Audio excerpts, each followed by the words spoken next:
ഇനി നമ്മൾ ചെയ്യാൻ പോകുന്നത് ബിഗിനേഴ്സിന് വേണ്ടിയുള്ള ഒരു ബീഡ് വർക്ക് എംബ്രോയിഡറി ആണ്.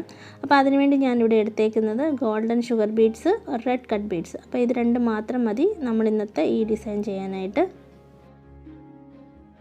ഇതാണ് നമ്മുടെ ഡ്രോയിങ് പാറ്റേൺ. ആദ്യമേ നമുക്ക് വീനക്ക് വരയ്ക്കുക. അതിനുശേഷം ഷോൾഡറിൻ്റെ ഈ ഒരു പോർഷനിൽ നിന്ന് താഴേക്ക് ഒരു 14 ഇഞ്ചസ് എടുക്കുക കേട്ടോ. എന്നിട്ട് അതൊരു ബോക്സ് ആക്കുക. പിന്നെ ഇതുപോലെ ഒരു സെൻറ്ററിൽ ഒരു ലൈൻ വരച്ചിട്ട് ഇതേപോലെ ലൈൻസ് വരയ്ക്കുക. അതെന്ന് വെച്ചാൽ 1 സെൻറ്റിമീറ്റർ വെച്ചിട്ട് സ്ലാൻഡിങ് ആയിട്ടാണ് ലൈൻ വരച്ചേക്കുന്നത്. അങ്ങോട്ടും ഇങ്ങോട്ടും നമ്മളിതുപോലെ വരച്ചു കൊടുക്കണം. ഇത്രയേ ഉള്ളൂ കേട്ടോ ഡിസൈന്. ആദ്യം നമ്മൾ ബീഡ് വർക്ക് ചെയ്യുന്നത് കുർത്തിയുടെ ഈ ബോക്സ് പോലെ വന്നേക്കുന്ന ഭാഗം കണ്ടോ, അവിടെ ഷുഗർ ബീഡ്സിൻ്റെ ഒരു റോ ഉണ്ട്. അപ്പോൾ അവിടെയാണ് നമ്മൾ വർക്ക് സ്റ്റാർട്ട് ചെയ്യുന്നത്. അപ്പോൾ ഓരോരോ ഷുഗർ ബീഡ്സ് വെച്ച് കൊടുക്കുവാണ്. അപ്പോൾ നമ്മളിവിടെ എടുത്തേക്കുന്ന നീഡിൽ സൈസ് നമ്പർ 12 ആണ്. അപ്പോൾ സൈസ് നമ്പർ 12 ആണെങ്കിൽ എല്ലാ ബീഡിൻ്റെ ഉള്ളിലൂടെയും നീഡിൽ കടന്നു പോകുന്നതായിരിക്കും കേട്ടോ. ഇനി നമ്മൾ നെക്സ്റ്റ് ബീഡ് എടുക്കുമ്പം നെക്സ്റ്റ് ബീഡ് എടുക്കുക. അതിനുശേഷം ഈ ബാക്കിലുള്ള ആ ബീഡില്ലേ അതിൻ്റെ ഉള്ളിലൂടെ നീഡിൽ കടത്തിയിട്ടാണ് താഴേക്ക് കുത്തിയെടുക്കുന്നത് കേട്ടോ. അപ്പോൾ അങ്ങനെ ചെയ്ത് കഴിഞ്ഞാൽ ബീഡ്സ് ഒന്നും ഇളകി പോകില്ല, നല്ല ഫിക്സ് ആയിട്ട് ഇരിക്കും കേട്ടോ. നമ്മുടെ ഒരു സബ്സ്ക്രൈബർ പറഞ്ഞിട്ടുണ്ടായിരുന്നു സൈസ് നമ്പർ 12ൻ്റെ നീഡിൽ വാങ്ങിച്ചു, പക്ഷേ ത്രെഡ് അതിനകത്തൂടെ കടത്താനായിട്ട് കുറച്ച് ബുദ്ധിമുട്ടാണെന്ന്. അപ്പോൾ അത് പ്രാക്ടീസിലൂടെ മാത്രമേ നമുക്കത് ശരിയാക്കാനായിട്ട് പറ്റുള്ളൂ കേട്ടോ. അതിൻ്റെ കാര്യം എന്ന് വെച്ചാൽ അതിൻ്റെ ഹോൾ തീരെ ചെറുതായിരിക്കും. ബീഡ് എല്ലാം നമുക്ക് അതിൻ്റെ ഉള്ളിലൂടെ കിടക്കേണ്ടതുകൊണ്ട് അതിൻ്റെ ഹോൾ കുഞ്ഞതായിരിക്കും. അപ്പോൾ അതിനകത്തൂടെ നമ്മളൊരു കുറച്ച് പ്രാവശ്യം പ്രാക്ടീസ് ചെയ്ത് കഴിയുമ്പം നമുക്കത് പറ്റുന്നതായിരിക്കും കേട്ടോ.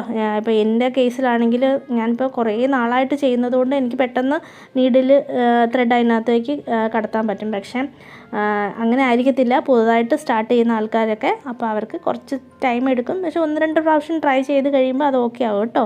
പിന്നെ അതും അല്ലെങ്കിൽ നീഡിൽ നമ്മൾ കോർക്കാനായിട്ടൊരു ചെറിയൊരു ടൂള് പോലത്തെ സാധനം വാങ്ങിക്കാനായിട്ട് കിട്ടും. അതിലൊന്ന് ട്രൈ ചെയ്ത് നോക്കുക കേട്ടോ.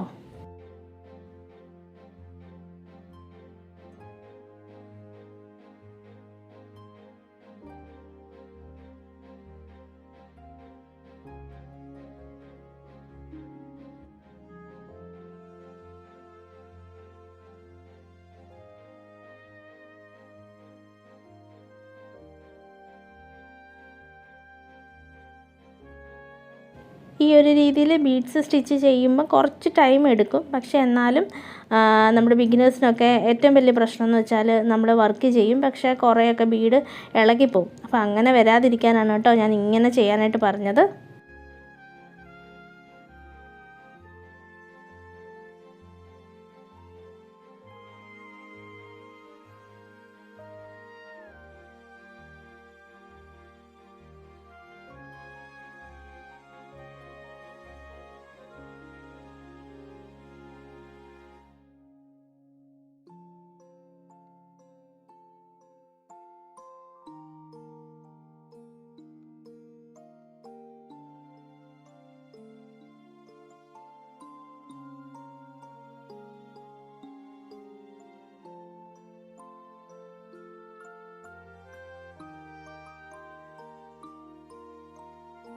നമ്മളിപ്പോൾ ഷുഗർ ബീഡ്സ് ഇതുപോലെ ഈ ബോക്സിലും അതുപോലെ നെക്കിലും വെച്ച് കഴിഞ്ഞു. ഇനി നമ്മൾ ചെയ്യാനായിട്ട് പോകുന്നത് ഇതിനകത്ത് വരച്ചേക്കുന്ന ലൈനില്ലേ അവിടെ ബീഡ് വർക്ക് ചെയ്യുവാണ്.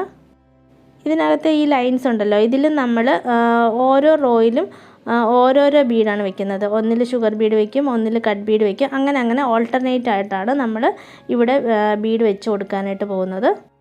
ഞാൻ ഈ ലൈനിൽ റെഡ് കട്ട് ബീഡ്സ് വെച്ച് കൊടുക്കുകയാണ്. നമ്മൾ നേരത്തെ എങ്ങനെയാണ് ഷുഗർ ബീഡ്സ് വെച്ചത് ആ ഒരു രീതിയിൽ തന്നെയാണ് കട്ട് ബീഡ്സ് വെച്ച് കൊടുക്കുന്നത്. അപ്പോൾ ഇവിടെ വ്യത്യാസം എന്ന് പറയുന്നത് കട്ട് ബീഡ്സ് ആണെന്നുള്ള ഡിഫറൻസ് മാത്രമേ ഉള്ളൂ കേട്ടോ.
നമ്മളിവിടെ റെഡ് കട്ട് ബീഡ്സ് വെച്ചിട്ടില്ല, അതേപോലെ തന്നെ ഓപ്പോസിറ്റ് സൈഡിലും കട്ട് ബീഡ്സ് വെച്ച് കൊടുത്തിട്ടുണ്ട്.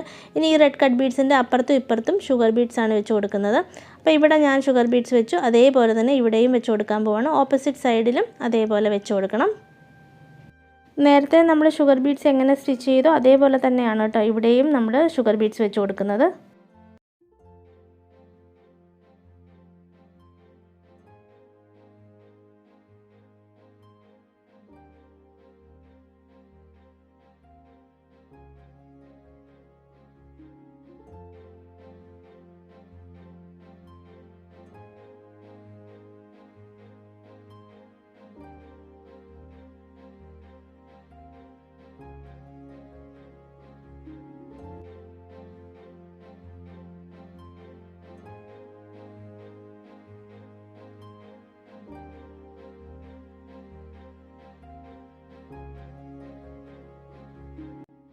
ഇതാണ് നമ്മുടെ കുർത്തിയുടെ ഫൈനൽ ലുക്ക്. അപ്പോൾ എല്ലാവരും ഈ ഡിസൈൻ ട്രൈ ചെയ്യണം കേട്ടോ.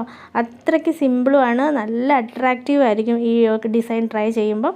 അപ്പോൾ ബിഗിനേഴ്സിനാണെങ്കിലും ഈസി ആയിട്ട് ട്രൈ ചെയ്യാൻ പറ്റും. അപ്പോൾ അടുത്ത വീഡിയോയിലൂടെ കാണാം. ബൈ.